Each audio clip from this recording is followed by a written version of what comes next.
Welcome back to the Eyes on Leafs podcast, guys. I don't know what episode this is, but who knows? Yeah, I've lost track. Anyways, some big news around the league this week. Yeah, so how are you guys doing? Not bad. I'm in a new spot, so. Nice, man. I'm not. Yeah. Me neither. Okay. All right. Seb's also wearing a gaming headset. Oh my god! We had this emergency podcast because of the obvious Rantanen trade this weekend, so I don't have any of my recording stuff here. So this is the best option, and we apologize in advance to all. I think we had 7 views last episode. We apologize to all 21 of our subscribers for our bad quality this week, but next pod it'll be better. Yep. Bills Chiefs AFC Championship game, and that starts in like under 2 hours, so it's gonna be a shorter pod today. Podcast, by the way. Does not matter. Does not matter to me. Okay. All right, let's get started here because, like I said, short pod. So we're going to just start with the Leafs. Just want to talk about the last couple of games. Obviously, we lost to Columbus and brutal loss to Columbus, 5-1 loss. And then also, we're going to get into it a little bit more, but I wanted to also Matthew's comments at the end of the Columbus game, but I do want to focus on the games themselves, and we'll get into that a little bit later. I just want to focus on the play on the ice for now. So, just thoughts on the last games for you guys. Columbus loss, Ottawa, tough loss yesterday night. So, what do you guys think? Yeah, honestly, I didn't hate their game last night. I thought they played okay. I think obviously there wasn't enough high danger chances. Virtually just a black hole offensively. Their possession was okay. I thought they at least in the second and third. I didn't catch the first period. I watched all the second and the third though. I thought they looked like the better team out there, at least on offense. Ottawa probably Ottawa played a pretty good game defensively. So, but I think Leafs drive that a little bit more, get more to the inside, less William Nylander skating the perimeter of the offensive zone. Maybe you get a couple more goals or a goal which would have tied the game. Also, not clicking enough on the passes. I don't know if you guys were watching the empty net at the end there. It was terrible. I was screaming at the TV like I haven't yet this season. Just, oh my god! Who was it? That was it. Morgan Riley. That just someone just passed it right to the other team. Yeah, I think it was low. I mean, they looked disconnected. I thought a lot. Obviously, Ottawa.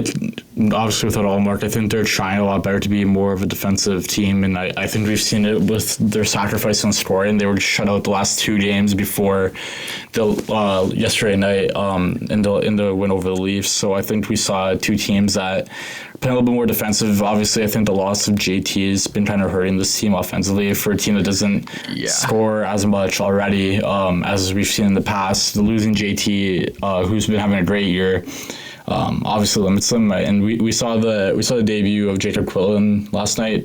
Didn't play that much. It says here on the NHL website he played 5 minutes and 21 seconds. I thought Rube didn't really use him that much. I mean, we saw in the first period he took that knee hit from Nick Cousins. I was gonna say I didn't get to watch the game yesterday. Like, did he return? He did return. He was fine, which was good to see. I mean, it would suck for your first NHL game to end in a knee hit. I saw the video where like they went, the camera like cut to his mom and dad in the stands after the hit, and they just looked like. Oh, Seb cut out there. I lost you, Seb. I think did you hit a mute or something? You might have hit a mute. We'll keep it rolling until Seb gets it back here. I don't know. Listen, he didn't do too much.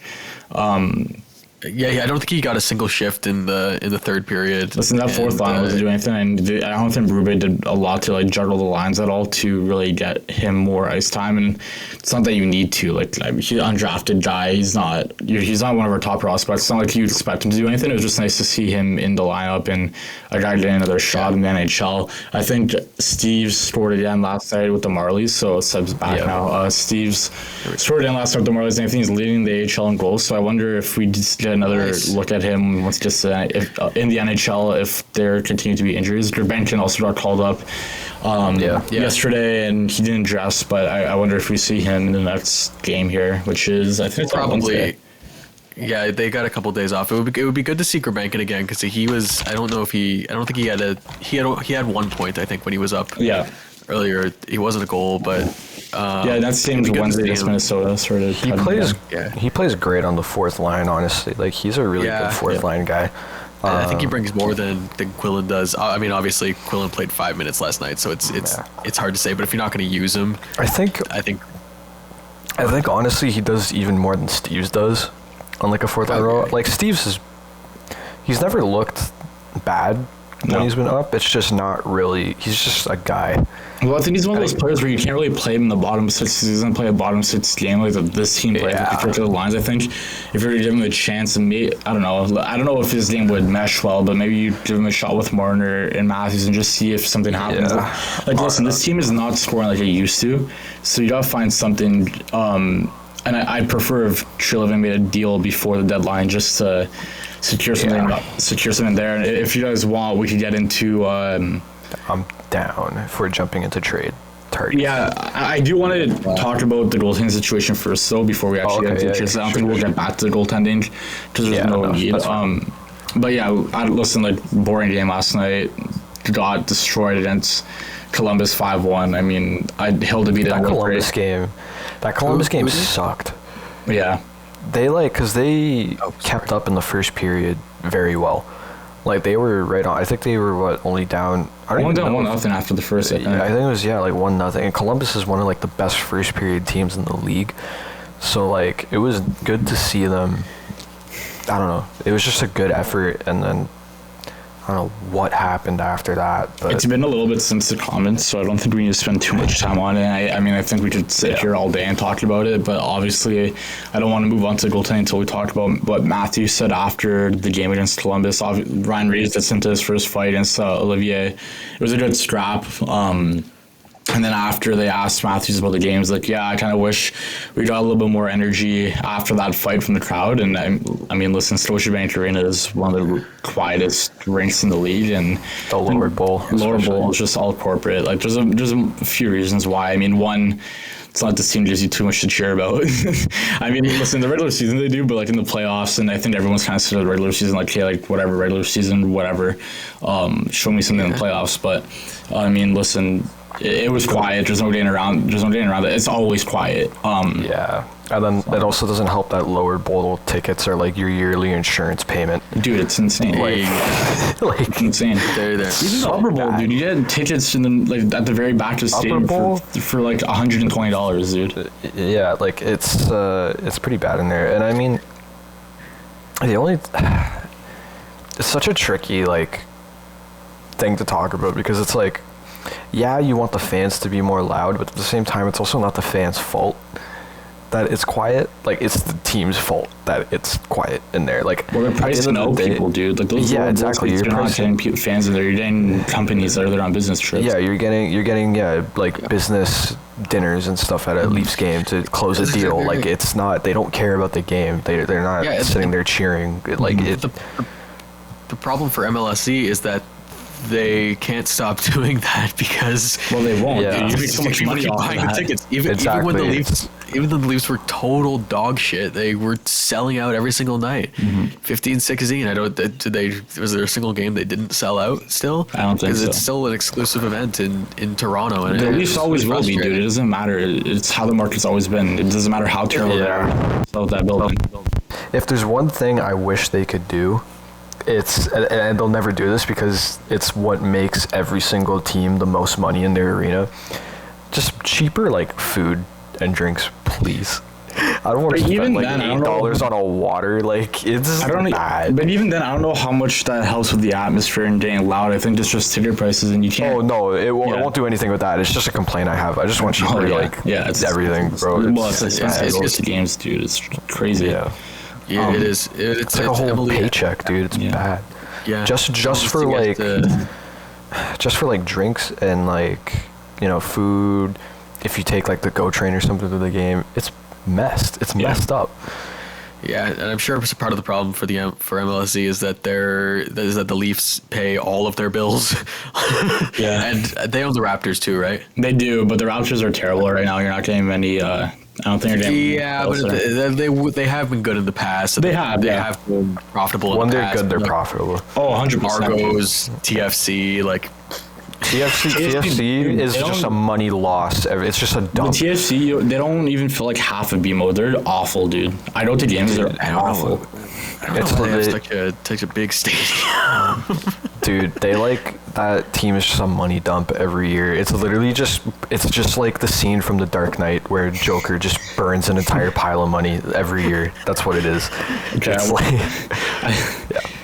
we're gonna stay on track here. I think I don't think we need to talk about the Joker and Batman. No, let's talk about The Dark Knight. Yeah. Let's make this a movie podcast. Yeah, I mean, listen. At the end of the day, it's quiet. We know it's quiet. It always has been quiet. So I don't know. People are talking about it like anything. Like, people keep talking about, what can they do to change it? They're not going to change anything. They make so much money off the Leafs. It does not matter to them. I don't think they care at all. Yeah, I'm curious how much that like a slightly louder environment would actually change the on ice product, like especially in the playoffs. Like, I don't know, does that have that much of an effect? It's usually louder in the playoffs. Like, it's not. Yeah, it's louder sure. in the playoffs. Which, I mean, I'd hope so. Like, it's playoffs. But I also, some of the stuff that they do, and these losses have nothing to do with crowd noise. Like, Mitch Marner shooting the puck over the loss in Montreal has nothing to do with how quiet it is in Toronto. Yeah, like if anything, that's what makes the arena quiet. Like, it's not just about, like, the fans, energy. Like, you still have to play. If you're playing a great game and, you're doing stuff to get the crowd going and it's not going, then I get it. But, like, you still have to do things to get the crowd going, Like, you can't just go out there, play like shit, and then expect, the whole crowd to be, like, cheering you on. Mm-hmm. There's also an interesting thing with how we perceive it on TV, too, because... That's also very true. We don't really know how loud it is, and the Sportsnet or TSN or whatever, they have microphones on the crowd, so they have the option of how loud they want it to be on the broadcast. But it is quiet, dude. Like, if it is quiet. Like, when you go to watch a game in Toronto, if you have a chance, it's not a great atmosphere at all. I find it interesting though, because like I've gone to a couple games this year. The two games I went to were Boston and then Montreal, and those games were great. Like, they were loud. Fans were going on. I think it was 2 Leaf wins, so I mean, were they both Saturday night games? No, I think the Boston one was Saturday night. Montreal was during the week, but Montreal, I sat in the lower bowl. Leafs won that one, and the crowd was great that game. Saturday night against Boston, I was upper bowl, so upper bowl is always a little better for noise and fan experience, but it's last odd. Leafs game I went to, there was a guy screaming at Justin Hall. That's how long it's been since I've been to a Leafs game. Like, all game, there was not 5 minutes in between him going, Hall, what the fuck? Cook. 2 hands on the stick, Hall. Cook. I love that. Hilarious. I respect that. If you want a good atmosphere in Toronto, go watch playoff games at Maple Leaf Square. It's free to get in. Yeah, it's Maple Leaf Square. Oh my God, Maple Leaf Square. So much fun. Maple Leaf Square was great. No, thank God we didn't do this podcast when Justin Hall was elite. Oh my God. Mitch would have lawless flack for me if Hall was on the team, dude. Hall and Purple would have taken up the whole pod. We would have gotten a restraining order. Like, that's one good thing about the Leafs now, is that there aren't as many players that I guess don't want on the team. Like, I can't think of many. Yeah, okay. Trade Mitch Marner. Trade Mitch Marner. For Martin Necas. Now we know what the return for Mitch Marner would be. Martin Necas, Jack Drury, and a 2nd-round pick. I'm good. I don't have to watch this guy cry in the penalty box after he takes a back-breaking penalty in Game 6 against Yeah, instead you'll just cry about Necas instead. Whatever. Yeah, exactly. All right, getting back on track. Stolars is back and practicing with the team. So I do want to talk about the goaltending situation with that. Wool has been pretty good in his games that he's played, but he hasn't been playing. they give him his rest. I'll say. Like he's not like a guy like You don't want a Freddie Anderson him. yeah, he's not like Hellebuck where you count on him to start every night. They're giving him his rest, and I think we're at the end of the day, like there's when they give him his rest, you start Hildeby, and I don't think Hildeby's NHL ready yet. I think a lot of the stuff that he does, definitely like, not. dude, some of those goals he's allowing, it's like you gotta make a stop. Like you're getting beat clean, and it's tough for a team to play when you have someone like that playing behind you. And I think we saw with Sammy last year, like they scored a lot more last year, but they would need to put up like 5 or 6 to win a game with Sammy in it.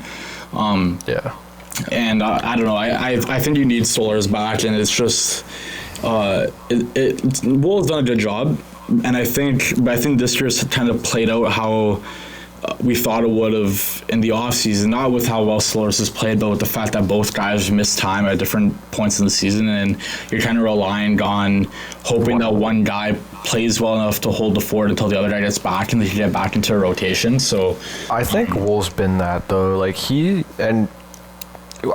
don't think of Joseph Wool as a guy who plays a lot, but he played like a solid, I think, 4 or 5 games straight with like pretty much every other night he was playing.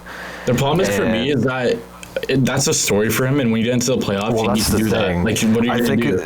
I think it's good that he did that though, because I agree, he did that with no injury scare really. And it's like before, if Joseph Wool played like 3 games in a row, it's like his hamstring would just be gone the next day. Like, I think it is good that he did that, and I think it is good to give him his rest, especially since Stolarz is skating again and should be back soon. Like, I don't think it's too bad to start. I just think they probably should have kept Murray up instead of Hildeby. I think Murray can be a little more dependable in that scenario. Murray's been great in the AHL. I mean, I looked at his stats too, but he's been good in the AHL, and like he played a couple games this year already, and like he wasn't great. He wasn't the greatest, but I think he's better than Hildeby in the sense that you can rely on him a little more, considering he's been in the NHL for like a decade at this point. Like totally. And right now they just need Murray to be what Martin Jones was. Exactly. Exactly. Just enough to win the games. Through 15 games in the AHL to Marlies this year, he has a .934 save percentage. So he has had a good games. No, not Murray. How many games is that? 15. It's not bad. That's good. Yeah. Listen, I think the other thing about clawing Murray up is that you give Hildeby a little bit more playing AHL time. AHL playing time. He's in one spot where he can focus on his game a little bit more. Right now, he's been kind of getting sent back up and down. And maybe, actually, you know what? I don't even know if that's true, because I think a lot of the times that they send him down, it's just a paper transaction. He stays with the team just to make the cap work. But it's more about him sitting on the bench a lot, because you need Wool to play, because at the end of the day, Hildeby's not going to be there in the playoffs, and you need one guy to be able to play a large amount of games. And we've seen it with Stolarz too, where he didn't play that many games in a row. Like, it wasn't, he'd play maybe 2 or 3, depending on if he got really hot, and then Berube would go back to Wool, which, I mean, I'd want that too, because I think at the end of the day, we're going to need Wool. Yeah, you're going to need Wool. But I do think, like you were saying, Seb, it's good to see him play a few games straight, but I want to get to the point where it's not even a story anymore, because when it gets to the play, like he's playing a lot, when you get to the playoffs, you can't take breaks. Like, there's no, if you're playing well, you can't get out of the net, dude. Like, you're hot, you gotta play. I think the thing is, though, is that like that is just a playoff thing. Like, considering it's regular season, I don't think it's a big deal for Berube to say like, yeah, we're gonna give him a rest game here. Like, we're gonna try and get him a little bit of rest because we've been riding him for 5 games. Like, in the playoffs, it's a different story. I totally agree.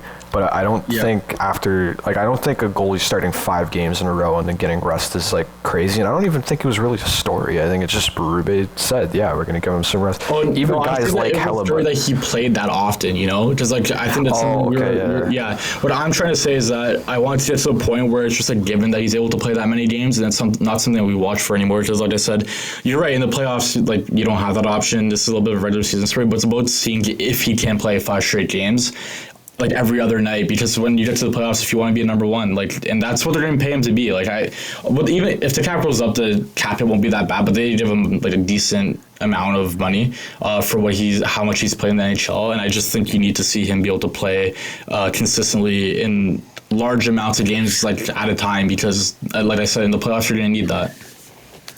Yeah, I think the good thing is, before the season, this situation has played out about exactly as I personally expected it to. I knew we'd see 4 goalies play for the Leafs this year. I knew it would be these 4 specifically.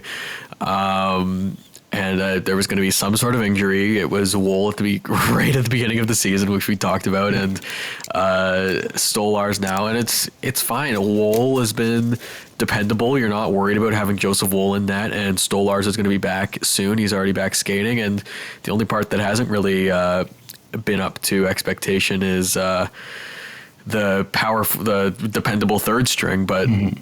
Matt Murray's only played 2 games, hadn't played in the NHL for a long time, hadn't even played in the AHL for very many games when he got called up. So maybe he's a little more comfortable now. I'm sure he'll get some games in the coming weeks. Yeah. I do think they need to give Murray a little bit of people need to give Murray a little bit of a break in the sense that they're torching him for how he played in the first 2 games. And I'm like, dude, he's been over with an injury. He's been playing the AHL. You got to give him a little bit more than 2 games to see if he can still play in the NHL.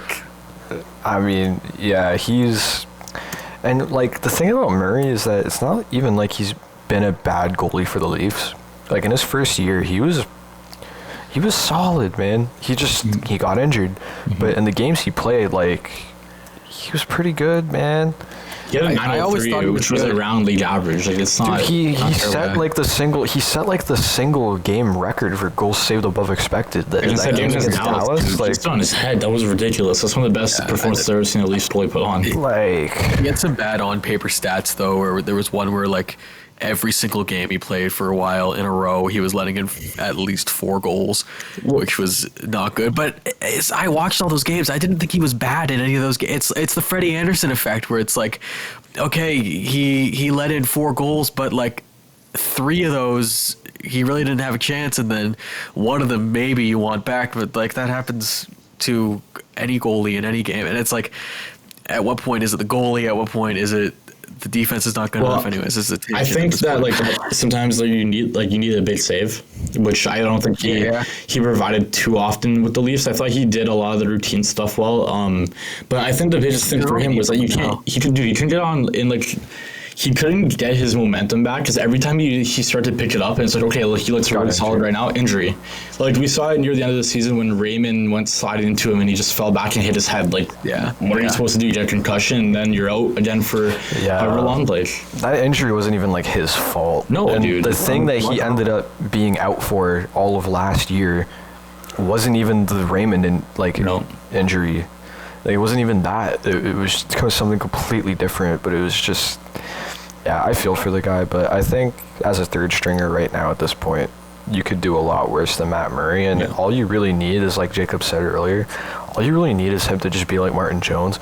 Martin Jones last year was he'd let in 3 or 4 goals, but the second the Leafs got a lead, shut it down. Yeah, he'd hold it down, and that's why he wins so much, and he was like that with Seattle too. It's anytime they got the lead, he was solid. He'd let in maybe 3 or 4 goals in that game.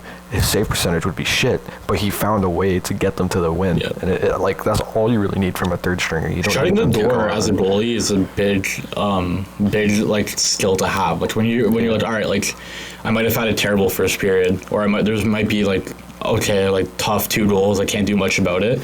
But being able to have that mindset where it's all right, well, nothing else is getting past me now. It's ridiculous. Exactly. If you have that, it's huge, and it's even bigger when it comes to the playoffs. And I don't think we'll be. I hope we're not talking about Murray in the playoffs because that something went terribly wrong for the Leafs in terms of Stolarz and Wolf. That happens, but it is having that ability is huge, and it comes with some experience in playing in the league. For sure. Okay. Should we go on to trade targets? I was just about to say that. Let's move on to trade targets. We're getting closer to the deadline here, the NHL trade deadline. And I think I do want to talk about what do you guys think we need or the Leafs need, because I think there's been a lot of talk about center, but I think one of the needs that I don't think a lot of people are talking about, we need another defenseman. I think a third pairing guy for sure. Connor Timmins' play has kind of fallen off, I think, since the start of the year. I've noticed a lot more defensive lapses from him, and I think you need someone a little more dependable down there with Benoit. It would be definitely. I don't think you'll be able to get both, but if you were to get a second pairing defenseman who can move the puck a little bit more, take the pressure off Mo a little bit. I don't know who you're gonna find that could play that role, but if you could find someone who can fill that, then you just bring everyone's role down a little bit. Maybe you get Timothy Liljegren. Oh God. I think they need 2 defensemen. To tell you the truth, This is how I feel about this Leafs team that I've expressed in the past. This team is, I I don't know. I think they're really talented. I think it's a better team that we've seen throughout any of the Matthews era. I think they've got something really special here, and I think they should go all in this year while Chris Tanev and Oliver Ekman-Larsson and Jake McCabe all still have working knees, because these guys are signed till fucking they're eternity. like late 30s. Yeah, Especially Chris Tanev's already He's already mid-30s. 35. Let's go for the cup while Tanev is still alive. Good, because this guy's locked up for 5 years after this one. I think they could do something similar to what they had in 22-23, where hey, we've even got Yanni Hakanpää. I think that's enough. Yeah. If he can play a third pair of Riley Hakanpää, I'm telling you right now, that guy is going to go to the Four Nations and you're never going to see his face again. Yeah, I think like in an ideal world, if Yanni Hakanpää, like, I don't know, if they just put like metal in his knee or some shit to like make it work again, and he was able to play, that would be great, because I think he'd be perfect with Benoit. That pairing would be scary. But he only played 2 games, but him and Mo looked good. Like, I thought, I was mad when someone suggested it, but when they played, I thought they looked fine. Yeah. I think I suggested it to you guys. I was like, because they love doing that with Riley, where they'll play like some random third pairing right-handed shutdown guy with him, and then you think it looks terrible, and then it ends up actually working fairly well. He was really good with Luke Shen. Yeah. That's why I think Riley Hakanpää would be the perfect pair. I genuinely think that Riley Shen pairing was like better. Like, that's still the best pairing I've seen with Riley. Like, fuck it, get Luke possibly Shen ever. Yeah. Like, fuck it, get Luke Shen. I think defense, if they want to win the Stanley Cup this year, it should probably look something like McCabe, Tanev, Riley with someone like Shen or Hakanpää, and then Ekman-Larsson with Benoit, maybe someone else who is not on the team right now. Benoit, maybe. Yeah, maybe Benoit, because Ekman-Larsson has played the right. Benoit has been still solid, I think. I don't think you need to push Benoit out of the lineup. I think he's good enough to be your third pairing guy on a cup winning. Good enough. Is he good enough to win the Stanley Cup? I don't know. I do think they do need a third line center more than anything. I think I don't want to leave that because I thought it was the most obvious thing. I think everyone's talked about it. I think everyone who writes about this team has written about options that they could go with on the third line center. And I think the biggest thing is that Domi isn't a NHL center, and I think we've seen his play completely drop off with him playing there. And I really want to see him play. Why do you think Pontus Holmberg is the second line center with Tavares out? It's because Domi reeks. Anyways, I do want to see. I think the biggest thing about getting a third line center, one is you draw someone who could score. Two, allow Domi to play on the top line with Matthews, which I think we've seen work extremely well. They need to try that again. They haven't. They literally have not touched it this year. I know. I don't want.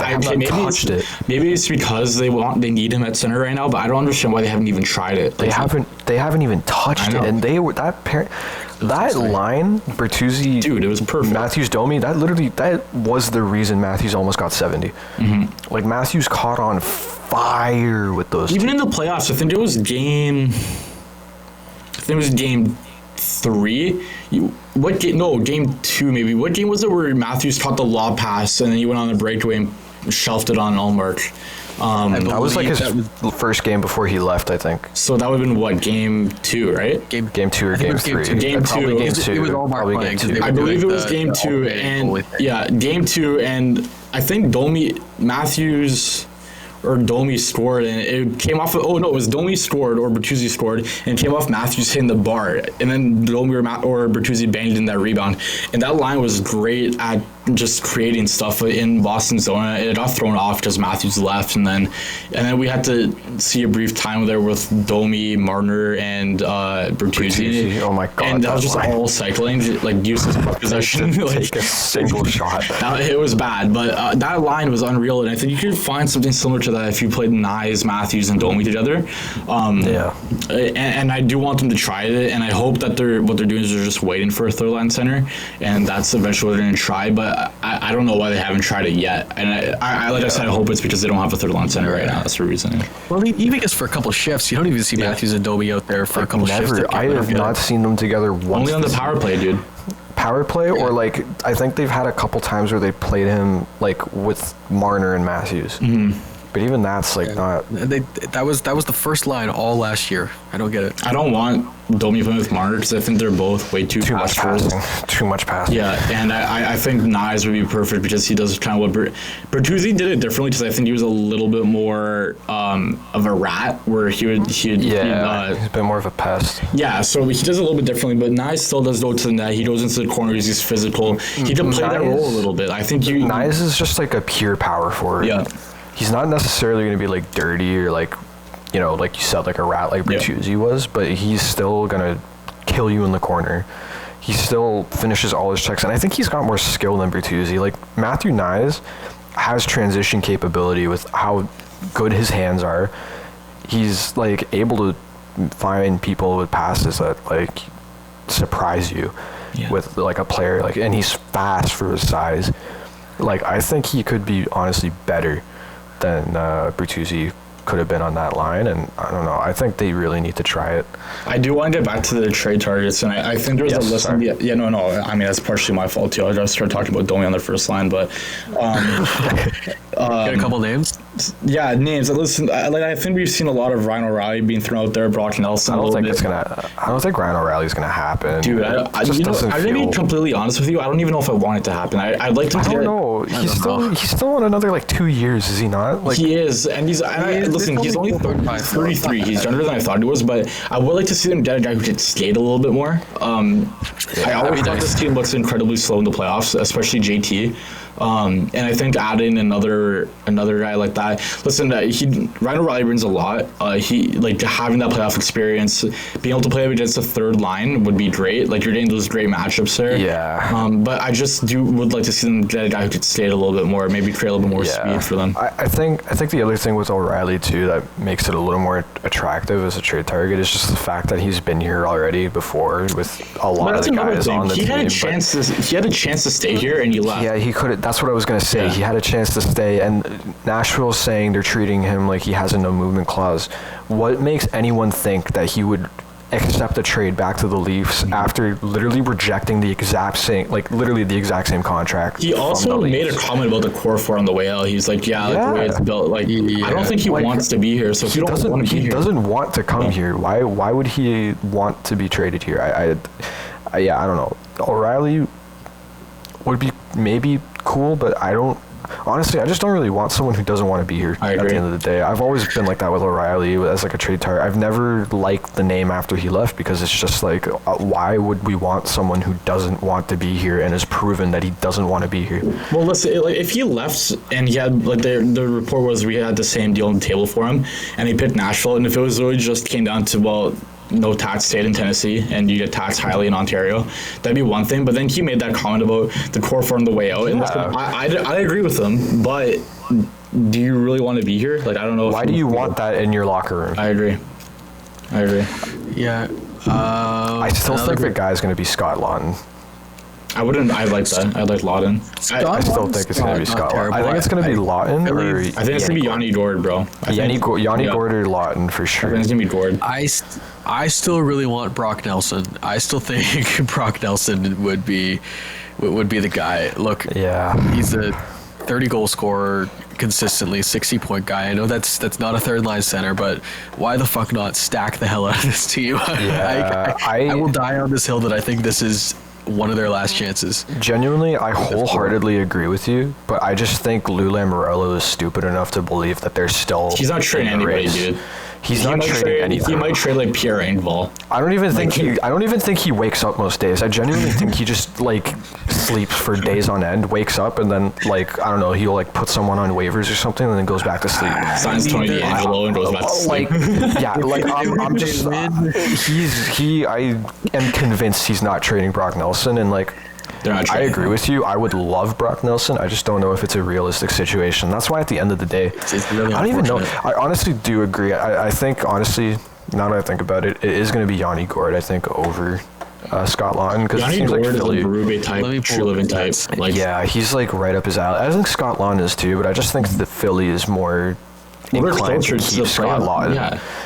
They're more inclined to keep him than trade him. They wasn't really there a report that they want a first for him too? Yeah, it's like I'd rather trade. I mean, they got a first for Sean Walker last year. They didn't get it, dude. If they trade him, they'll get a wash. And I think there was a report that they want a late first or a second for Yanni Gourde anyway, so we're probably gonna have to part ways with the first regardless of what happened. Do we even have a first this year? Isn't this year the year where we gave Chicago our first for McCabe? Let me check. We might have. I'll check real quick. I think that was the McCabe Lafferty deal where we gave him a future first as Dusan just threw everything into that 1 year hoping that he would do something because he knew he was out. But. I think Lawton's got some term, eh? Yeah, that's why I'm saying he still has another year, I believe. So that's why I'm like, I don't know if Philly's really gonna do it. The other thing is that we did want a guy with term. So yeah, and he only makes $3 million. So even if the Leafs wanted some, or I mean, even if Philly would be able to retain, Leafs probably don't need them to. Also, Mateo, you were correct. The first this year was traded for McCabe. We still have a second and a third this year, no fourth, and then we have a fifth, sixth, seventh. Next year, we have a first, no second, a third, no fourth, fifth and a sixth. So depending on how 2027, we have all our picks. Depending on how the market plays out, I think we'll see the Leafs give up maybe a second for Yanni Gourde. He's on his last year of his 6-year deal where he's making 5.1. So they might have to eat a little bit of salary too. So maybe it doesn't end up being next year's first round pick. We'll see. I'm not sure. I like Yanni Gourde. I just think this year he's definitely struggled. But we've seen that before. Like even when we traded for O'Reilly, he was struggling that year, and then we traded for him, and he figured it out. Yeah, he has through 35 games played this season. He has 6 goals and 10 assists. So at the end of the day, all we need from him is just don't worry about the regular season. Just show up in the playoffs. If he chips in, if we got him and he chipped in, like I don't know, 5-6 goals in the playoffs, like en route to like I don't know an Eastern Conference Finals appearance, like I'd be more than happy with that. I had to fill the role for Domi because I think our lineup is much more effective when you play him on that top line. Yeah. Do you guys think we're short a winger too? Because if we grab a center like Yanni Gourde, I think the lineup looks something like Nyes, Matthews, Marner, McMahon, Tavares, Nylander, of course. Then you have maybe Domi, Gourde, Robertson. I was bored in class and started writing out lines with O'Reilly in the middle on the third line, and I think I'll just change it around. But I had Nyes, Matthews, Domi. Robertson, JT, Marner, and I don't know if this is cap compliant. I'm sorry, I was just doodling and I was bored. But Robertson, JT, Marner, McMahon, Gourde, Nylander, and then Patches, Minton, Lawrence. So that I don't think we need another winger because you get a center, you move Domi. That's what I was about to say. That's your winger. See, here's the thing. I don't know if they can do some damage with Nick Robertson in the lineup come playoff time. I think you're fine to keep him with JT and Marner. I think you have enough defensive responsibility on that line where you're not going to get caved in with him, and you need a guy who could score. Yeah. And I think he can. You do need a guy that can score. That's why I think you got to get Nick Robertson out of the lineup because he can score, but he's been better. Yeah, dude, he has the ability, and if you play him with JT and Marner, I think you'll find some success there. The only thing that scares me is the size, and he doesn't hit too much. But like, if you have the rest of the lineup where it's like everyone else is contributing physically, I don't think you have Marchessault who he plays a different game. He's a little bit more physical. He's more physical than Robertson, but he is still short. Like you could have a smaller guy in your lineup and still win as long as the rest of the lineup is hitting. I don't worry about that too much with the second line, especially in that specific lineup too, because you have Nyes, Matthews, Domi as the top line, and Nyes and all three of those guys actually are quite physical players. Matthews picks it up once the playoffs come around, dude. He does hit, like he throws his body around. He's been in it all year too. Yeah. That's what excites me about this year, because like you said, he picks it up in the playoffs. If you guys don't mind, I have a couple other center options that I just like to quickly get through. I'll just say a name. For and sure. I want more names because I've just been seeing the same like 3. And this is on the trade deadline, dude. It's like there's 4 names that come out. And then the trade they make is just it's not even the one you expect. Well, that's what happened, right? When we got O'Reilly, they were never talking about O'Reilly. There were like there were whispers, but it wasn't like the main. Well, didn't we get? I thought the first tweet was we got Achari. I thought that was the first tweet, and then Elliot Friedman said Anderday and O'Reilly.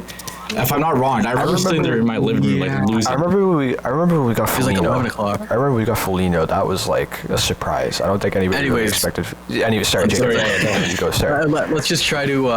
I'll say the name. Just give me both you guys give me some quick thoughts on them, and we'll keep going through them. Okay, Jake Evans. I take it. Doom. Just because he's a Habs, no. But I take it. I just don't think the Habs will give him up. I think the Habs are going to keep him. I also don't think his agree. scoring is sustainable past this year. I think Jake Evans is young enough Gives where a they fuck, try he's to UFA. keep. Oh, he's a UFA, really? Yeah. I'm just saying I think he's young enough where the Leafs would try and retain him, and then if they retain him on like a deal and whatever, and I just don't think he's going to perform to the same standard he's performing at this year. He's never performed at this kind of clip, and I just feel weary about trading for guys like that, and That's fair. knowing that they're probably going to try and keep them past this year. Yeah. I will preface this by saying that every name is going to be a UFA, just for the sake of rental, and that's what I have the page open on Punkpedia. So here's an interesting one that I actually haven't heard yet. He has 20 points in 47 games this year, 11 goals. Pius Suter. He's in Interesting. Vancouver right now, right? He's in Vancouver. I don't know if he gets moved. I think they move one Patterson and Miller and just hope that they make the playoffs. I don't think they're going to trade anyone else. I don't know if they'll trade Suter, but I don't know. Maybe. I would take him. I'd be fine with it. I just don't think he's going to be available. I also don't know if that's like kind of I don't know if any of these guys are necessarily needle movers that we're talking about, but I don't know if he like moves the needle on a third line. Well, we're trading for a third line center. Like I don't think unless we don't get O'Reilly or we don't get Brock Nelson, like or someone like that, even Lawton, you're not going to be looking like even Yanni Dort. I don't think is too big of a needle mover. I just think he helps. I don't mean like an overall. I just mean like for the third line. I don't know if it like moves me as like I don't know if that's like the guy for the third line. I don't know. Okay. I feel like Gord would be more like a fit in that regard, but. Obviously, Gord's been there, done that with Tampa a couple times. So That's what the thing that attracts me with Gord. It's like he's been great in the playoffs. I was just going to say he was huge for them, dude. That third line with Goodrow, Gord, and Coleman was crazy. That you could argue that like was one of the biggest reasons they won that cup because they had that dependable third line. I think it's so important. A first round pick for Yanni Gord. I wouldn't, but I feel like you're gonna have to. Like I think that's what the price is gonna end up being. I'd rather try moving a prospect. I think. Would you trade Cowan? 1 for 1. Well, I mean, I'd do it 1 for 1. Maybe I'd think about it. I'd have to sit and think about it for a while. The problem is that like if you're gonna trade a prospect, you're gonna trade one of Cowan, Danford, or maybe Minton. Like those are your three options. And honestly, but if you asked me this before the year started, I would argue. I would guarantee say like trade Minton before you even think about moving Cowan. I think Minton's dude. I think Minton's played great this year, and he showed like he's got a future in the NHL, like a guaranteed at least third line guy. Well, not at least. I think he maxes out at like a third line guy, but I think he's a pretty good shot of making it as a third line center. Yeah. And Cowan's play this year is just honestly, I've been really disappointed. He hasn't really. He still has the point streak going, but he hasn't really been like a game breaker in junior anymore. The World Juniors was just. I don't normally put much stock in World Juniors, but when it's on top of the year he's already having, and I think honestly this year for him, I think his confidence just got shot after the Leafs didn't keep him up. I think he felt like this year he was gonna make the jump to the NHL, and that wasn't it. So I hope that he can get his confidence back at least at some point. I just want he actually has a dude because like he got a lot of criticism. Yeah, I mean, listen, the criticism was I thought it was fair. Like he didn't valid, play well, dude. It doesn't help. Yeah, it doesn't help. It's not like it's good. Just because it's valid doesn't mean it's gonna, help him. No, but what I'm saying is that it was not even like someone could say to him like stop listening to the criticism. Like it's not a big deal. Like he was bad. Like the truth is he did not play well when they needed him, dude. So that doesn't help the confidence at all for him. Yeah, I just think Cowan. I think now at this point, I'd entertain the idea of moving Cowan. I think honestly before Minton at this point because I think it's more valuable to have a guy who can basically be guaranteed in your lineup than a dude who might not work out but has a higher ceiling. Yeah. And I think Cowan's kind of that guy at this point, and it almost is starting. I don't feel good saying this about Cowan because it's only like 2 years in to his whatever development cycle with the Leafs, but it scares me a little bit that this could be like another Robertson situation where they rip up Junior and then just kind of stagnate after that because of confidence issues. And we'll see. Robertson was more injury, but I think confidence kind of tied in with that. But we'll see. I think at this point, I would entertain the idea of moving Cowan before moving Minton, just because Minton's a guarantee. I think going to be a guarantee in the NHL. He should be able to throw on center next year, dude. He's played well enough for. I think so. Like I think he's a guarantee in the NHL at some point, and I think that's more valuable to this team than someone who might be better, but you don't know if he's going to be better. All right, Jack, do we want to do one more? And then there's also one other guy that I do want to talk about that I haven't talked about yet. So we'll use your center target, and then I want to bring up someone. Okay, I think I know who your guy is, so I'm going to skip what I was going to say. No, he's not on the market, so it's yeah. Okay, I was going to say Luke Cunnin. So I do have him down, I did want to talk about him, so we're going to talk about him. He has been linked to the Leafs, and Connor, I think I said before the recording, Connor Dewar 2.0. Please do not make that our only acquisition. Please do not. Look, if the Leafs are stacking up, give me Luke Cunnin as a fourth line center. But dude, it doesn't even move me. He makes 275. He scored 11 goals. He makes 275. Just keep Camp at that point, dude. He makes 275. He scored 11 goals this year, so it's more than Camp. But like, why is Bro doing that? Brad is gonna trade for him. I'm telling you right now, Brad is gonna trade. Brad, put down the phone. Put down the phone. Put down the phone. We were talking about wingers, and he just popped into my head. What about Calle Yarncroke? Okay. I think he's back skating. Would you guys? I was going to say Calle Yarncroke because I was going to say that when we were talking about that. There's something missing from this team, and it's Calle Yarncroke. Like there's something in the back of my mind. Calle Yarncroke. Dude, I haven't heard that name in months. Dude, he's back skating. He's back. Like, so I do think but he hasn't played all season, and I don't think he's good enough to do the Kucherov versus like just wait for playoffs. Like, I don't think he's not good enough where he's gonna have an impact. But do you play him? Be a cap dump. To be honest, maybe I don't know. I think not while he's hurt. I think there's useful qualities that Yarncroke has, like penalty kill, can't take face-offs. Yeah, we argued this. Has a decent shot. We argued this at the start of the year about Yarncroke. I think at the start of the year when we were talking about like cap issues, we were arguing the case to keep Yarncroke. Like we all agree, he is such a useful player when he's healthy. And this year, I don't know what's going on. I think he had the sports hernia, if I'm correct. We'll see. I like Yarncroke. I guess the one in Andreas Janssen in 2020. Yeah, I think it'd be better if you didn't just plop him into like a do or die game. Maybe like start him in the series. I think Calle Yarncroke is like a solid fourth line winger. I just wonder how much time he has by the time he gets back. Because if he gets less than 10 games, I don't even think about him. I gotta be honest with you. Like you gotta see how he plays when he gets back. Because Tampa there was Kucherov, Vegas there was Mark Stone.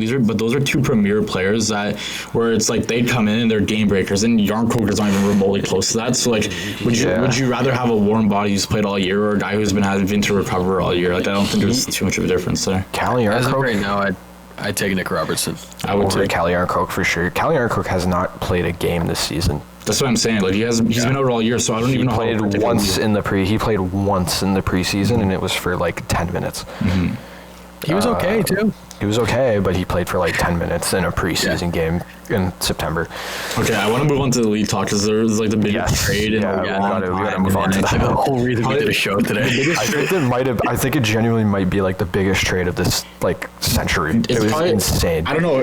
Do you think the Eichel trade was bigger? And we're talking about the Rantanen trade, obviously. If I don't even think so. I don't think. I think because the Eichel trade was expected, and like I don't think I mean, it's not like the pieces in this trade were crazy either, but this trade was just out of nowhere. Yeah. Yeah, that's the thing, is it wasn't off season, it wasn't at the draft, Dude, it I'm wasn't sitting in my trade room, deadline. and it's like Taylor Hall has been traded to Carolina. I'm like, oh, all right, whatever. Yeah, like, I saw that too, and I was like, and whatever. then it was Rantanen. I'm like, what?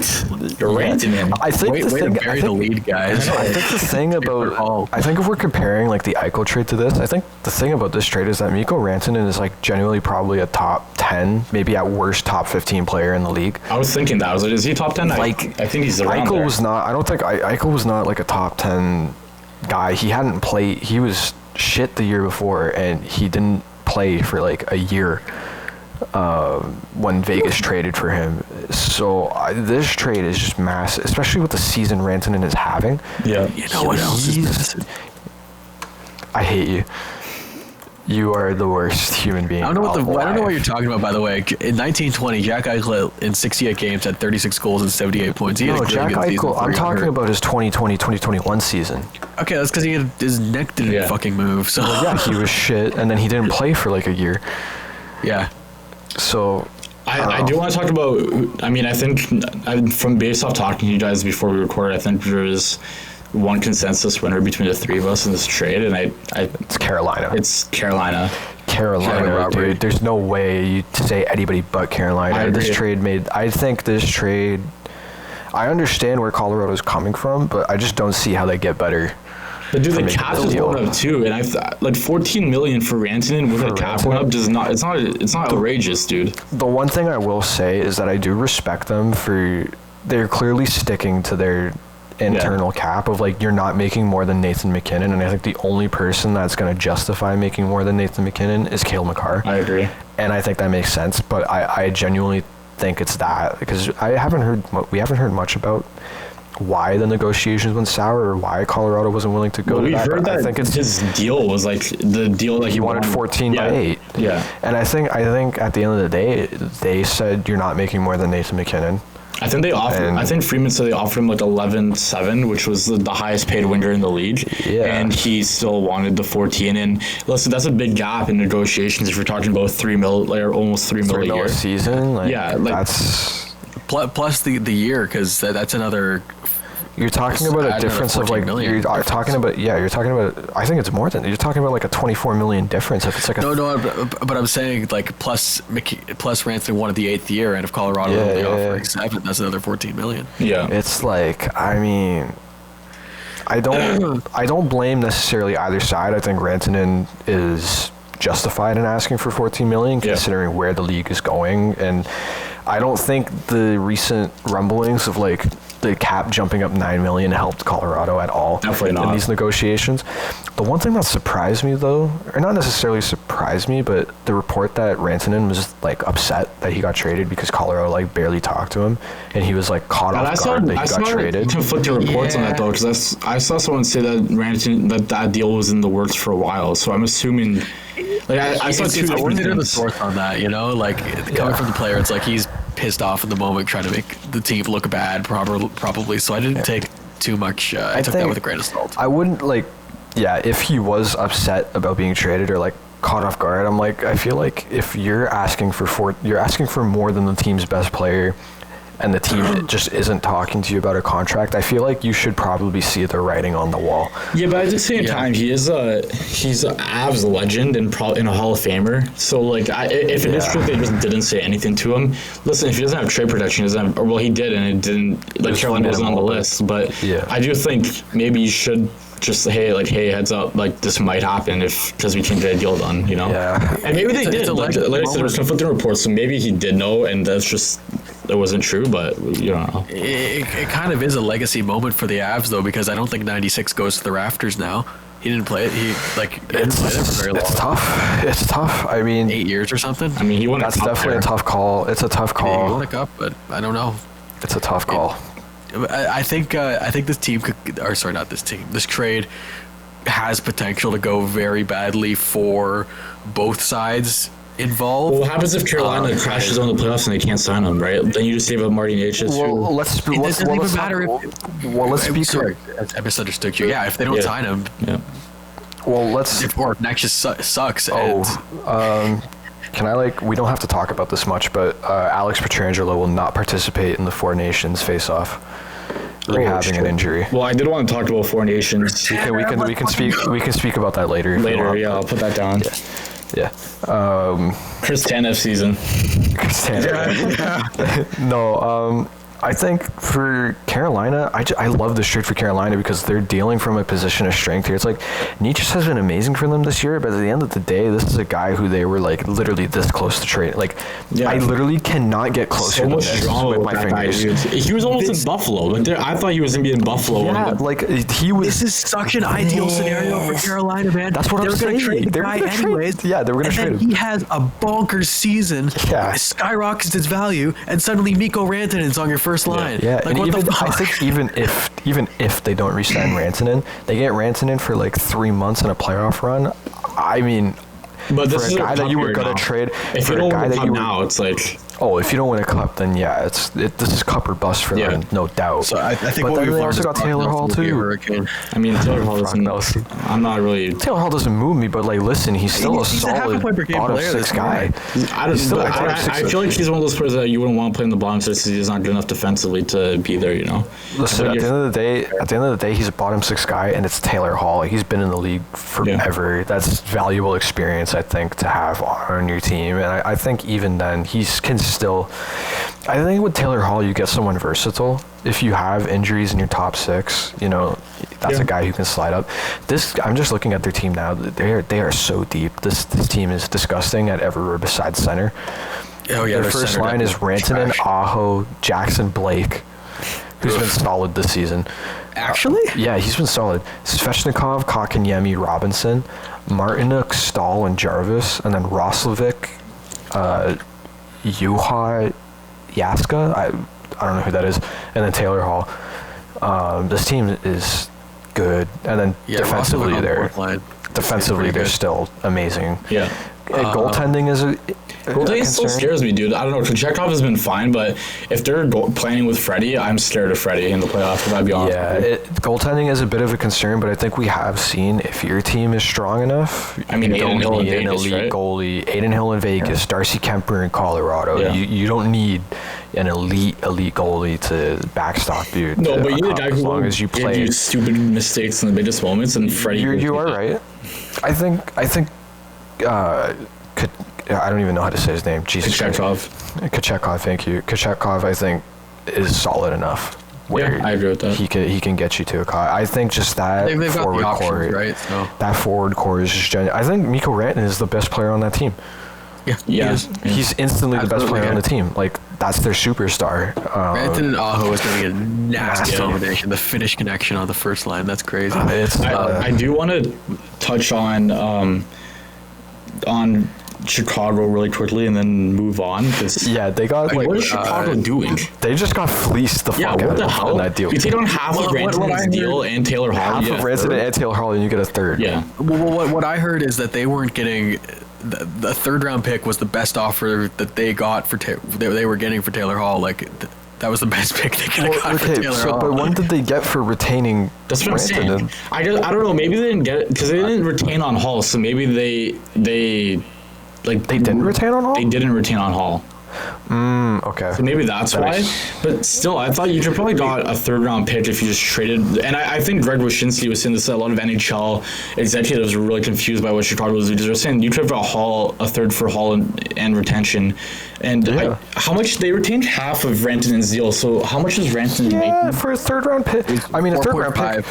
Don't get me wrong. Actually, I think it was 4.75 that they retained. Yeah, don't get me wrong. So a third round pick is a lot. You would have taken in less cash because Hall is making 6 and he's not making what Rantanen's making, and you would have gotten a third either way. So I don't really wouldn't you rather just traded Hall with some retention on it? Yeah.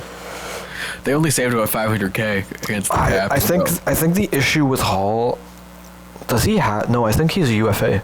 Actually, after this year, I'm pretty sure this is the last year of his deal. He signed a 4-year deal. Yeah, no, I believe he's a UFA at this year. Never mind, actually. Yeah, I was gonna say maybe the only issue is that they don't want a spot for a guy that has multiple years left. Yeah, but no, I'm pretty sure his deal is done. So no, just a stupid decision. Yeah, I don't know. Kyle Davidson's been pretty terrible, I think, since getting to Chicago. He got Bedard, and I think there's just been the thing that's really disappointing for me with Chicago is that like they went out and signed a bunch of guys, and I thought some of them were smart. I thought Jane Bertuzzi might be someone that Bedard could play with, Hall, Foligno, all those guys, but I don't see any direction. What are they doing? Like, they're just signing vets now so Bedard they're signing a bunch of it's nobody. like they're purposely playing like shit for years now, and it's just like. But you're wasting away one of the craziest. That's what I'm saying. Like there's not much time. I feel like this off season they gotta try and get in on some sort of like a big fish. Try and just get on Mitch Marner. Oh, you know what? Yeah, let's watch that. Actually, that could be interesting. Yeah. Marner and Bedard would. Oh my. Rantanen? Wow, I don't even want to think about. Yeah, Rantanen. Well, they had him. They had him for 2 seconds. I think they got to try and get a big fish this year though. Like, there's a couple of guys that are going to be available. Yeah. We'll see. We'll see. As of right now, they're available. Like there's, like we just said, Marner, Rantanen. Yeah. We'll see where those contracts end up. But like, there's a few solid guys here. There's Duchesne, Ehlers, Granlund. My problem with JT, Duchesne, I think, stays. Dude, like how much longer? Duchesne's old, and I think honestly Duchesne probably stays in Dallas. But besides that, like there's Nick Ehlers. He might get priced out of Winnipeg. Mikael Granlund could be interesting. Maybe a guy like Brad Marchand. I don't know if he leaves Boston. Probably not, but you never know. Just get Bedard his guy. Brock Besser. Doesn't have to be his guy forever. Brock Besser would be nice for them. Brock Besser would be interesting. Maybe Patty Kane comes back. I just don't see. I don't know what the direction is there because it's not like they have. Yeah, it's tough. Like even their big young guys haven't really been outstanding. Like Nazar has been fine. You don't hear much about Krasinski a lot. Like they have a decent chunk of prospects. I'd be interested if they try and make a trade for somebody. Yeah. I don't know who's going to be available, but I feel like they should try and be in on some guys. Do you guys want to hear something interesting? What? Do you guys want to hear something interesting? Yeah, sure. So I'm going through the NHL trade tracker right now, and I'm trying to find the last time something similar to this happened. A mid-season trade with like a team's best player being involved. That was somewhat unexpected. And the best I could find was November 30th, 2005. The Boston Bruins sent Joe Thornton to San Jose. Which even Joe Thornton, I don't think that trade was as massive as this one. No, because they don't get anything returned. They didn't get anything returned, and I mean, Joe Thornton was like doing good that season, but the brunt work of that year was with San Jose. Like he had like 92 points in 50 games. Yeah, he had 33 and 23 with Boston. But some honorable mentions for this, I guess, are Matt Duchesne back in 2017, but the same thing. Like, it was just kind of a lot of assets involved, nothing. And like he's not even, he wasn't, even back then, he wasn't close to what Mikko Rantanen is now. No. I do want to talk about Vancouver because after that trade happened, Elliot Friedman said on Hockey Night in Canada, he thinks that, I think it was Hockey Night in Canada, he thinks that Vancouver had a deal in place with Carolina for Pettersson, I think it was, and Natchez was in that deal, and eventually they figured out that the deal for Rantanen would have been cheaper. I don't know. I think it kind of makes sense just because Pettersson's younger, like cost controlled. You have him under contract. You're not. Yeah. It's not a potential rental. But I just find it interesting what Vancouver's going to do here, and I do think he did also say that Buffalo are the favorites for Pettersson now. And I think we were talking about Chicago and how Seb was saying that he'd like to see them trade some of their prospects for a big deal. And I think Buffalo's in that same position. They're like, how many of Rosen, Kulich, and I mean, they have a bunch of other prospects. I'm just blanking now now that I have to rattle them off. But like, Savoy would have been nice.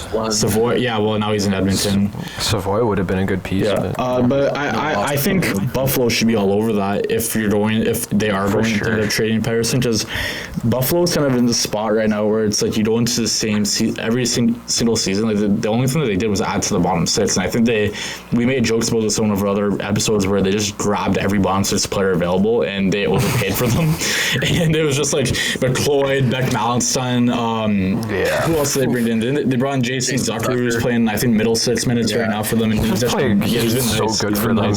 Yeah. Honestly, like, If I'm Buffalo, and Dylan Cousins' name has been brought up in some trade talks this year, and I don't think it's a good idea to trade Dylan Cousins, but if you're getting Elias Pettersson back, do it. Do it. Don't even think Do it. twice. Well, do you guys think that Pettersson's the guy Pettersson's going to be worth that 11.6 that they gave him? Like, because a lot of people are talking about that now because you haven't seen. It's tricky. You haven't seen that Pettersson since he signed that deal, Ever right? since he signed that contract, he's been shit. And I think maybe in Buffalo, I think at this point maybe it is just a change of scenery that he needs. Well, here's the thing. If there wasn't anything going on between Miller and Pettersson, it wouldn't be in the news. We wouldn't be talking about trading one of them, and we wouldn't see Pettersson probably playing like shit. So maybe there's something here where it's like seriously such a big culture issue in Vancouver for him personally with JT Miller there, where you got to get his ass out of there. And if I'm the Vancouver Canucks, I'm investing in Elias Pettersson more than I am JT Miller. One of those two need to go in Vancouver. They can talk it down all they want, but there's like it's clear as day that there's something wrong. I want to know what's happening though, because how does a talent like Pettersson fall off that badly? I don't think it's just because he hates one guy in the dressing room. Like it's either this is the Pettersson that we have to get used to, or maybe like even a little bit better than this, but not what we've seen before. Or there's something like serious going on in that dressing room. I think there's something toxic happening in there, and I think it stems from those two. This is the exact same thing that kind of happened with the Winnipeg Jets, and I think just getting rid of one guy can fix everything. Talking about Line not even Line for them it was Wheeler. Oh, when they bought out Wheeler, that culture got so much better there in Winnipeg, and I think that something like that's going to have to happen here. Yeah, there was some shit with Line too, where I think Wheeler, it stemmed from Wheeler too, where he was like, oh, I don't like that Line, this 18-year-old from Finland is now the big star here in Winnipeg when I've been here for however long it was at the time. He was with Atlanta too. The franchise's entire history, and it's like that. I think that's a lot of the reason why Line didn't last in Winnipeg. In Winnipeg, so maybe. Is JT Miller curating that kind of vibe? I feel like he has a history of that. I'm getting a vibe like that from this Canucks team where it's like something is clearly wrong in that locker room, and they can still have seasons where they're successful, but I think it's gotten to a point now where it's too far gone. I don't think there's any saving this team, and one of those two need to go. I would lean towards JT Miller because he seems to be the more problematic one. He's kind of been like that everywhere he's also gone. Older. Yeah, exactly. He's older. It just doesn't make as much sense to keep him over Pettersson. Yeah. He's a little cheaper than Pettersson too. It might make it maybe the age doesn't help, but at least the money is a little easier to move than Pettersson. Miller does have a full no move right now, and Pettersson has no trade protection this year of his contract, so that's another factor for Vancouver to consider. You could trade Pettersson without asking his permission. If we're getting back to like Buffalo to linking to Pettersson though, like that would be good. I think Chicago should be a team that should be all in on either one of maybe not JT Miller. I feel like JT Miller would just start bullying the fuck out of Connor Bedard, but yeah. Also, would Miller even want to go to Chicago? Like, dude, like you're going there to play with for nothing. He seems like a guy who really wants to win. Yeah. So maybe not even Buffalo. I don't know. I think those New York links with them interesting because I think that New York is picking it up. Like they're trying to play a lot better, and they might make the playoffs. And if you add JT Miller to that team, you might have something dangerous there again. Yeah, we'll see. New York Rangers clearly also possibly toxic locker room. Adding in JT Miller would be popcorn. Watching a movie. I think a lot of that locker room though has to do with Drury, like people hating Drury. So I don't know. True. I don't know how much it is between the players as much as it is like, oh, we hate the organization, the guys who run it. It's also true. Like maybe it's a little bit. It wouldn't be as bad because like I was saying, there's no like player to player beef there. It's just more. Well, our boss has treated us like boss shit. Sucks. Yeah. So like, because we haven't really if they wanted to have some beef about, on all fronts, they can bring in JT Miller, and then you can create some player-to-player beef, and then yeah, exactly. Beef everywhere. It's a dynamic locker room right there. Everyone hates everyone. I love that. That's no need to awesome. Discriminate where the beef occurs. The journalism would be amazing. Since we're on New York, I'm going to move off this trade because I think we've talked about as much as we can with it. But they extended Will Borgen. He was part of the Capo Caco trade, if I'm not mistaken. He just got 5 years, $4.1 million. And that number kind of jumped out at the page at me. He's 28 years old, 6'3" right shot defenseman, and he somebody, dude. like Friedman. I think Friedman knew it was not a great deal because at the bottom of his trade, but at the bottom of the tweet, he's like, he's been a great fit there. Like trying to defend it, kind of after getting that contract. Yeah. That's a really bad deal. Even if the cap is going up, I don't think it's that great. We'll see. Will Borgen is like a bottom pairing guy at best. Special, dude. For 5 years, too. He's gonna be 33 when that deal. That's like if the Leafs gave Simone Benoit like $4 million last year on a 5-year deal. Like, here, 7 years. New York just finds something to make us feel puzzled every single month, it seems, this season. Like they do one thing that just leaves us speechless. You're right. What do they see in Will Borgen? I don't get $4 million they really like for this guy. Like, it's crazy. I mean, I guess the cap's going up, but like, even then, dude, I don't know. You just find other Will Borgens. Like it's not like you have to. I feel like the Leafs have 5 Will Borgens, man. Yeah. You got Timmins and Seb, fix your mic. Yeah. It's like really bad Thank echo. You. Oh. Okay. There you go. That was crazy. I apologize to anyone who had to watch that because that audio was awful. I'm so glad I'm not wearing my headphones died earlier. I do want to keep it rolling. We want to talk about Markstrom because Markstrom just got injured and it's been a tough go for Jersey recently, if I'm not mistaken. I think there's been some problems there, and Markstrom getting hurt really does not help that at all. He's in the BO. I think it was a 4 to 6 weeks, and he's missing the 4 nations. And his replacement. 4 to 6 for the kid. Little 4 to 6 for the kid. He's being replaced by Sammy Urson. And when I tell you I was walking down in downtown Toronto and almost passed out when I read Sammy Urson was the replacement. I was like, there's no other Swedish goalie that could replace that. But well, to be fair, like Allmark or Gustafsson are going to be playing, so it's not like. I know, but Sammy, I'm sorry, going from Markstrom to Urson it jumped out and I was like, holy shit, what are you talking about? Sammy Urson, this guy is whatever. I'm not going to dump on Sammy Urson because like it's not his fault. We've dumped on Sammy Urson enough on the show for his whole career. Bro, Sammy Urson has given me like solid starts in fantasy. I'm not even going to complain. He's actually given me some solid starts. I can't lie. The Devils are going to need a lot out of Jake Allen here. He's played 16 games this season, has a 904, which is... Yeah, Devils fans have been complaining about him this year. Isn't Nico Daws back now too? Nico Daws, yeah, I think so. Is he the backup? He probably got called up. Well, that's what I'm saying. I don't know. Yeah, Nico Daws has been the next guy up for them, so he probably... Oh, shit, Oh, no, he hasn't played a game yet this year. No, not yet. But he has Jake Allen. It's tough for the Devils, especially now that Carolina has gotten Rantanen, and I know they lost last night against the Islanders, but once they start clicking and get rolling, like you got to keep up with the pace here, or else you're going to be stuck playing against them in the first round, or maybe they even win the Metro, and then you're stuck playing against the Caps team who's been unbelievable all year, right? Like now you're setting yourself up if you lose for, or if you keep losing because Markstrom's out. If you set yourself up for that, you're looking at you don't have home ice advantage anymore, and you're gonna have to play one of Washington or Carolina. They're in a relatively safe spot right now. They're on they have a 7-point lead on the Blue Jackets. Jackets have 1 game in hand, but I don't think they're gonna drop out into the wild card or anything. I'm just saying that now you're looking at a team they gotta pick it up though. You're looking at a team that was like competing in the Metro probably for the top spot. If Washington fell off a little bit, then you could have won it, and you're looking at playing a wild card team in the first round to now you're looking at going on the road in elimination games against one of Washington or Carolina, one who just got a top 10 player in the league, and one that's been red hot all year, right? So you're putting yourself in a tough position if you don't start picking up some wins and picking up points with Markstrom out. And it's a big loss, but you're gonna have to find a way to soften the blow a little bit here.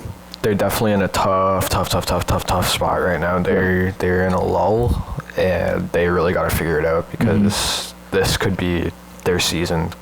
Yeah, kind of on the line, slipping here. Do you think they make a deal at the deadline? Like, what do you think they go and get? Like, you know what this reminds me of? This kind of reminds me of the Leafs in 1920, where it was like they get to the deadline and it's like, is this even worth spending assets on. I don't know. I think the Devils are a lot better than that 1920 Leafs team. That 1920 Leafs team, I don't even know if they would have made the playoffs if COVID didn't stop the Cody season. Ceci. Like, their team is really strong. It's just for me that you're going to be playing in a loaded division, and you have to try to win that division to give yourself a favorable matchup in the first round, and I don't think they will be able to. And I think they're good enough to play in a series with Washington or Carolina. It's just like, teams, yeah. what do you add at the deadline? Like, what are you looking Well, that's for? what I'm saying. Like, I don't really know what you can add on this team. They're solid. Like, they have some injuries right now, I believe. But Eric Hall is out right now. Yeah, Eric Hall is out. Heischer's day to day. But I mean, they're solid, man. I don't know what you could add to this team. Their defense has been way better this year. Jonathan Kovacevic has been like a revelation for them. Pesci has been great. Dylan's been great. Luke Hughes is only getting better. I mean, maybe you could use some more. I want to say more winger depth, but you got Palat, Cotter, How's Palat been playing? Cotter's been unbelievable, actually. I've been checking up on him. How's Palat been They doing? also have Palat's been Timo okay. Meier, and they have Dawson Mercer on the third line right wing right now. Maybe you move Mercer in a package for, I don't know, someone that can play in the top six that's better than Palat or Nason. 19 points in 49 games for Palat. That's fucking terrible. Yeah. Nason has really fallen off. Like, I don't think this guy's scored a goal in a while. He was scoring a lot at the start of the year. He scored a lot to start, and it's just completely dried up. I think that might be a part of it. He is a playoff player, though. Like the way he plays, he's that's the guy I'd want in my lineup in the bottom six once the playoffs roll around. I do think Myers in the bottom six right now. Yeah, Myers. What the hell he's doing? I don't know. They're a confusing team right now because it's just like I don't even know what you could add to make them better. Like, goaltending is supposed to be solid. It's just injuries happen. Like, I don't know what you can do. They could in that use some regard. depth scoring, to tell you the truth. Just That's looking true, at too, yeah. just looking at the players, their stat lines, like Eric Holla, even before he got hurt, 11 points in 42 games. Is Granlund a fit there? I could see it. I just think the thing with Granlund is, like, once you take him out of a top six role, is he going to score the same? Yeah, that's fair. That's fair. Do either of you know if Granlund's played much wing at the NHL level? Yeah. He played a lot of wing in Nashville, a lot of wing in Pittsburgh as well. But he was bad in Pittsburgh, His ice time was so bad in Pittsburgh. He was really bad there. But no, he played wing pretty much primarily in Nashville. I don't think he played much center. He could slot in. He could even slot in next to Jack Hughes. I mean, he might be better than Andre Palat this year.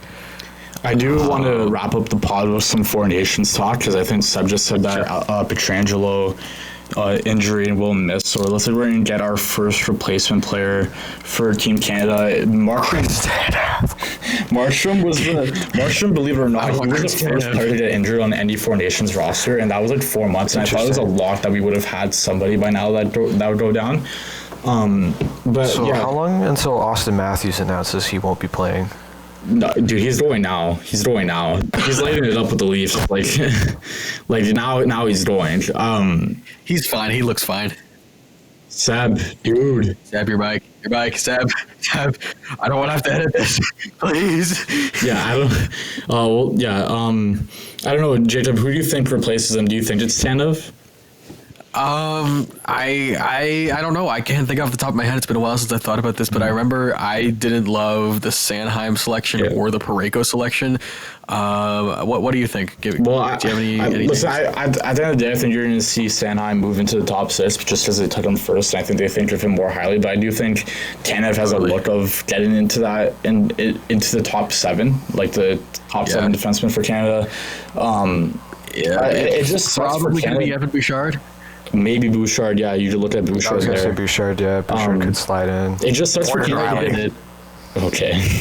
It starts for Canada because I thought that Theodore Petrol pairing was going to be really good for them. Just as and I wrote about it in one of my articles about the Canada being snubbed. I thought that Makar, Taves, Theodore, Petro were locks because I'm like, okay, they played together. That's gonna be your top six. So you're gonna have, I mean, you can decide on which pairing you want as your first pairing, but one of those two is gonna be your first pairing. The other one will be the second pairing. I probably was a Colorado pairing as my top pairing, but those are two really, really, really solid top four pairings, and now you just lost one of your biggest offensive defenseman pieces there. So maybe we do see Bouchard move into that role instead, and maybe Sanheim doesn't get in, and it is Bouchard. That's a good point, Seb. I don't know how Bouchard slipped my mind, but he did. Maybe we see Bouchard move into that role instead. Maybe Noah Dobson is another one. But Dobson's been really bad this year, man. Maybe we see Connor Timmins. I'm gonna kill you. We become serious. Are we gonna rap? Like, I can't. What do we think? Vince Dunn. Vince Dunn is a solid option too. I think maybe he's a little more defensively dependable than Evan Bouchard. It just depends on the road. It's so underrated. It's the road that, like, if you want to get a guy who could really score, then I think you're going Bouchard. If you want a guy who can defend for you, I think you look at Tanev. And if you want a guy who can do maybe a bit of both, you look at Vince Dunn. Like, it's up to what the management team wants. That's what it's fit. Honestly, go 11-7, just so that you can keep Bouchard on the bench. Unless it's a power play, because having Evan Bouchard playing against other teams' top talents, like in the NHL, terrifies me. Mm-hmm. Like, imagine Evan Bouchard having to defend the U.S. forward. Matthews, Jack Hughes, all like just a load. Matthews, Jack Hughes, both Kachucks. I'm pretty sure Miller's there too. If this is last season, you know who I'm taking is maybe Mackenzie Weegar. Weegar's been good in Calgary too this year. Yeah, Weegar's I'm been just good. thinking of someone who's a little bit more offensively talented too. Yeah. If you're losing Pietrangelo, Weegar, maybe not this year. Why did they pick Sanheim and Parayko, I know. dude? Like, there are literally so many better defensemen. Tanev is better than both. Could have gone with so many better defensemen that like aren't even It's not even like guys that are like, oh, they score more, pick them. Like, genuinely just better overall better defenseman. Overall better defenseman that would just fit better. I was shocked by Vince Dunn, dude. I thought Dunn had a good chance of making that. He was great last year. Mackenzie, you're telling me you genuinely, if you're Doug Armstrong, you think Colton Parayko is better than Mackenzie Weegar? Bias there, though. But I think that's 100% is St. Louis bias, but that's really dumb. No, but I kind of expected Parayko, because I think you always see one of those GMs with their bias, and I think you got Bennington and Parayko as two guys. What surprised me was Sanheim. Even Bennington makes more sense, though, because just Canada doesn't have goalies. Yeah, but there's better goalies than Bennington. Like, you could have, like, Logan Thompson said on Sportsnet 590 that he didn't even get a call. Sure, Logan Thompson definitely should have. Okay, but like Logan Thompson takes Sam Montembeau's spot. No, I think Logan Thompson's the best Canadian goalie there is. I think you start him if you. Oh yeah, yeah. He is. But I'm saying, like, if you're taking one of the goalies off the team for Logan Thompson. Oh no, yeah. No, I completely agree. Bennington's one of the best three, but he's gonna be the starter, and that's what I mean. He got his guy with Bennington. Oh. I think he's starting. I think that's the main. I genuinely cannot believe that Samuel Montembeault made a national Canadian team outside of like a World Juniors or World Championships or like World Championship. Yeah. I'm like flabbergasted. I cannot believe how bad this management is right now for Team Canada. Yeah, I mean, I don't know. You guys have much else to say about the Four? Do you want to do predictions about who's gonna win the Four Nations? I do have one more thing to say about the Four Nations. Is through 37 games this year, Sam Montembeault. I want to talk about Bennett. Bennett's been awful, and I would never wish injury on anybody. But if he was just sick for that week and we could call up like Zach Hyman or something, I'd really appreciate that, Sam. Yes. Zach Hyman did make the team. Oh my God. Sam Bennett's been pretty bid. He's been bad, dude. He's not been good. Yeah. He's spending a lot of money too. He's a free agent at the end of this year. Like, I thought he was gonna get a huge deal. Welcome to Toronto, Sam Bennett. Florida has been really weird this year, but we don't have to talk about that. But we'll save that for the next pod. I find a lot of their guys are just like doing really horrific. Verhaeghe hasn't been that good this year either. Verhaeghe, oh my God, he's been terrible for his standards. Yeah, he's been terrible. But yeah. Okay. Anything else that you guys want to touch on before we wrap? I think I'm good. I'm all right. All right. Next pod, I think we'll do another. We didn't do the round of predicting playoff matchups, but I think we'll do that. We did that in our last one. We'll do it in our next one. Next one. Yeah. I don't even think there was that much movement. Maybe just Columbus. I think Columbus moved into the playoffs since we last recorded. So we'll talk about that. And I think the West is pretty locked up. Aside from maybe the second wildcard spot. I think you're looking at Utah, St. Louis, or Calgary trying to push for that second wildcard spot. But aside from that, I think everything else has been pretty solid. So we'll do that at next pod. But appreciate you guys listening to the pod. Hope you enjoyed it. And yeah, go Bills. Go Bills. Go Bills.